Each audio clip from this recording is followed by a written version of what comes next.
Otep à tous, bien-aimés frères et sœurs, la base de Kamanyola est libérée. C'est la base de la MONUSCO qui était tenue par des soldats pakistanais depuis 19 ans. Les Pakistanais étaient là, dans le Kivu du Sud, en RDC. Enfin, ils libèrent cette base. Ils la remettent, cette base, à l'armée, à la police congolaise. Nous avons entendu le chef militaire de la région, le Congolais, qui félicitait, qui acclamait. Nous avons entendu la représentante, la secrétaire générale la représentante du secrétaire général de l'ONU, une africaine bien sûr, qui acclamait, qui félicitait.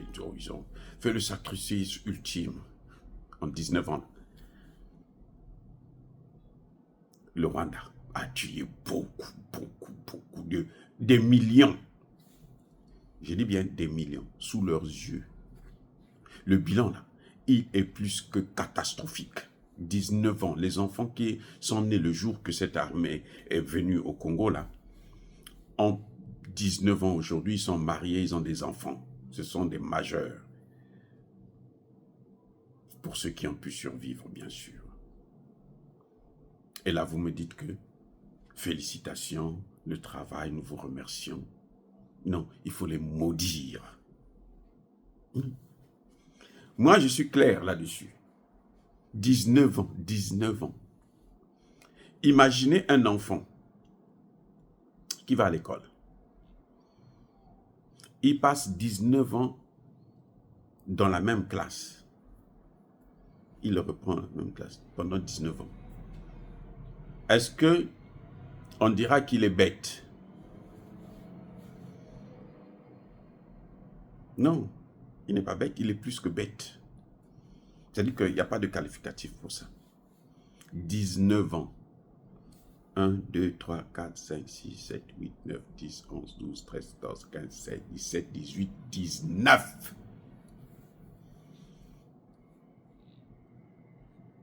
Pour un résultat nul. Inférieur à 0. Même pas 0, mais inférieur à 0. Les gens se réjouissent. Oh, ça dit que les Congolais devraient pleurer. Nous, on devrait pleurer. Parce que ce sont eux-là qui ont causé l'échec, la mort de tous ces Congolais. Il n'y a pas que le Rwanda. Le Rwanda travaille justement avec eux. C'est-à-dire que leur présence aide le Rwanda à avancer. Parce qu'ils donnent des informations. Ce sont eux qui ont l'information. Ils donnent l'information aux soldats rwandais. Et puis ce sont eux qui leur donnent même des armes. Et ils facilitent. On a écouté, on a entendu le secrétaire général de l'ONU. Je dis, hein, secrétaire général de l'ONU, donc leur grand patron, qui dit que, mais l'armée rwandaise est mieux équipée que les soldats, les casques bleus. Mais pourquoi vous les avez envoyés? S'ils sont mieux équipés, vous ne les envoyez pas. On envoie quelqu'un pour venir arbitrer, il doit être plus fort que les deux parties.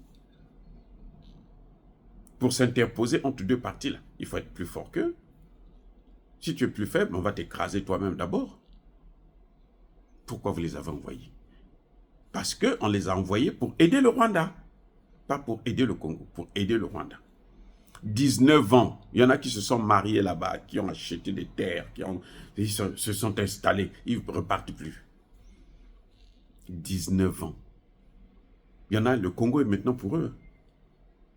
Ils ont pris la nationalité avec les dirigeants pourris là, de l'Afrique là. Qu'est-ce que vous croyez? Ils ont acheté des terres et tout, des grands domaines, ils sont là. Ce sont eux les grands patrons maintenant. Ils se sont enrichis parce qu'ils faisaient aussi le trafic des matières premières. Voilà exactement ce qui s'est passé avec ces soldats pakistanais. Oh, vivement, mon Dieu, débarrasse-nous de toute cette mission de l'ONU là. Parce que Tshisekedi, Tshisekedi les caresse dans le sens du poil. Il ne prend pas les décisions, il ne frappe pas du poing sur la table. Il fait un pas et puis il recule 10 pas. C'est incroyable. Je ne comprends pas. Les gens qui acclament, qui disent que non, c'est vraiment, ils ont fait le sacrifice ultime. Le sacrifice ultime, c'est le sacrifice des Congolais. 18 millions en 19 ans là. Donc plus d'1 million qui meurent par jour. Plus d'1 million devant les casques bleus. Mais ils devraient partir, ils devraient avoir honte d'eux. Ces soldats pakistanais là. Ils devraient avoir honte d'eux. C'est-à-dire qu'ils devraient partir la tête entre les cuisses. Et cette dame-là, cette Guinéenne de merde, qui représente le secrétaire général de l'ONU, qui est là en train de nous regarder pleurer nos morts, au lieu de demander, de faire un rapport aux Nations Unies pour dire, bon, ben écoutez, si vous ne prenez pas des sanctions contre le Rwanda, alors à ce moment, moi, je démissionne. Tu ne peux pas rester là quand tu attends de voir que tes frères et sœurs sont en train de mourir. Voilà encore les larbins de la communauté internationale, de l'OTAN. Eh oui. Non, ça ne va pas, ça ne va pas. Oui, la base de Kamanyola a été libérée, mais je ne vois pas pourquoi il faut remercier des gens qui, pendant 19 ans, n'ont même pas pu stabiliser la situation. Ils sont en train de partir, la situation est en train de devenir grave. Et oui, la guerre est maintenant intense parce que maintenant, là, les Congolais se réveillent. Ils sont en train de se réveiller. Ils ne se sont pas encore réveillés. Ils sont en train de se réveiller. Mais bientôt, là, vous allez les voir, ils seront bien réveillés. Et ça va chauffer pour le Rwanda. Je crains que le Rwanda puisse être pulvérisé. Ah oui. Et tant mieux que ces Pakistanais-là puissent partir pour ne pas voir comment on va massacrer leurs propres amis. C'est incroyable. 19 ans, 19 ans. Et ils ne voulaient pas partir. Ils ne voulaient pas partir. Il a fallu que la population se lève. Maintenant, là, ils sont en train de partir, ils sont en train de libérer le sud là, du Kivu. Parce que dans le sud, c'est un peu plus calme. Ceux qui sont dans le nord, là, il faut qu'ils partent maintenant. Pour ne pas nous emmerder. Nous devons défendre notre terre. Parce que c'est la terre que nos ancêtres nous ont remis, nous ont donné. Et on ne peut pas donner ça aux Occidentaux via le Rwanda. Si le Rwanda continue à s'interposer, alors nous lui ferons la guerre jusqu'au dernier Congolais. Dire cela, c'est inciter à la haine ou à la violence. Non. Yaba colère V, Yamalem. Encore une fois de plus, soyez bénis, abondamment bénis par le Dieu de Kémit et par nos ancêtres angélisés.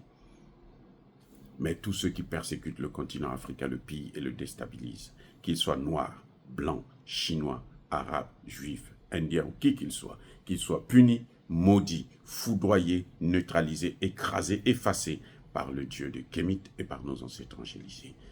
Vive l'Afrique éternelle, j'ai dit et j'assume.